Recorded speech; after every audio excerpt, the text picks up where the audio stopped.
you've probably heard 100 times already. Agents are the future of AI. And honestly, as someone who actually built AI agents, I get the excitement. They sound powerful. AI that can think, plan, and maybe even run part of your business operation while you are sitting on a beach in Bali. But in reality, building an AI agent today is not as simple or as practical as it might seem on the surface. And I say this as someone building multiple agents every week. I'm not here to discourage you from building AI agents, but my aim is to give all of the builders a clearer view of the terrain, so you exactly know what you're getting into. Because some of these key challenges can completely derail a good product idea if you don't plan for them early on. Now let's start simple with a very practical example of an SEO writer agent. Its task will be to finding trending ideas online from Reddit, YouTube, and news, then get those keywords to target, research the topic, and write and edit the article, and ideally improve based on feedback or SEO best practice. Now here's an important point to understand. A lot of people already use GPT models to help with writing. You can give ChatGPT a prompt like write me a 1500 words blog post for X, and it will give you a very decent size article. But that's an AI tool, not an agent. It will take your input and produce an output, one shot, period. An agent, on the other hand, has to do a lot more things. It needs to plan the task, take actions, and gather information from different sources, and also make decisions along the way. For our SEO writer agent, that will look something like this. The agent scrapes trending topics from Reddit or YouTube and even runs keyword research via Ahrefs API while summarizing the top articles. And then it starts writing the articles section by section.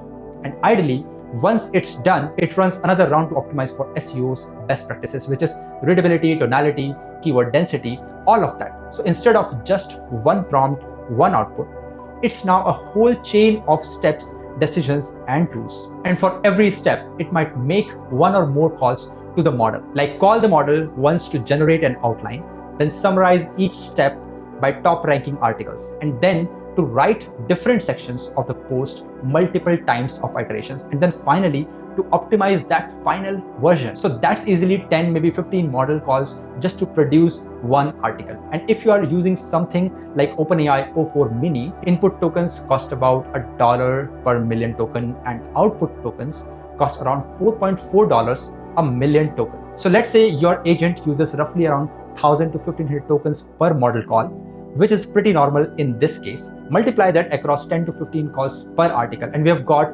15 to 20,000 tokens per article, which is about $1 article just in the model cost. And that's for one user writing one article. Now imagine you have 10 users writing 5 articles per day. You are spending about $25 to $50 a day. And for 100 users, it's $250 to $500 a day, which is about 15,000 just in API calls. And here's what makes this tricky.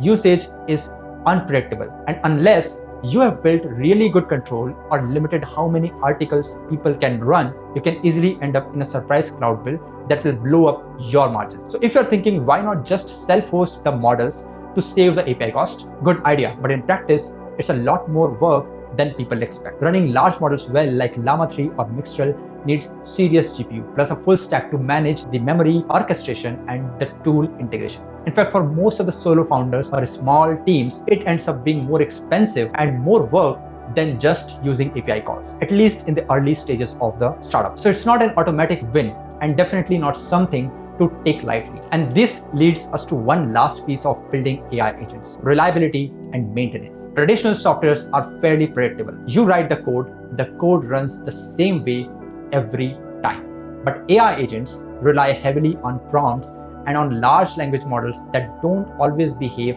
consistently. That's the problem. That means the exact same prompt might produce slightly different outputs on different days. Or an update to the underlying model can change how your agent is going to perform. Like this dev shared online how their AI agent used for task automation broke after updating LangChain from model 0.352 to 0.3.25 and messed up the entire agent's memory, which is pretty common when you are building with a fast moving tools. And if there's any error, you might have to dig through the model's output to guess what went wrong, as there is no clear error log mechanism like in our traditional softwares. So the point is, building an AI agent is not a one-time job. Once it's live, keeping it reliable is an ongoing effort. And that's important to understand because right now, the entire agentic ecosystem is still evolving at a rapid speed. So should you be building an AI agent right now? The answer depends on what you are building and why. You probably should not be building an agent if you are hoping to just wrap a simple LLM and call it an agent, or you are chasing just the trend. And third, if you don't have the time or engineering bandwidth to maintain it, but if you have a clear use case and are ready for the overhead, then I must say, go ahead. I hope this gives you a clearer picture of what goes into building agents. And if this was helpful, like, subscribe, and drop a comment on what you'd like me to cover next. See you in the next one.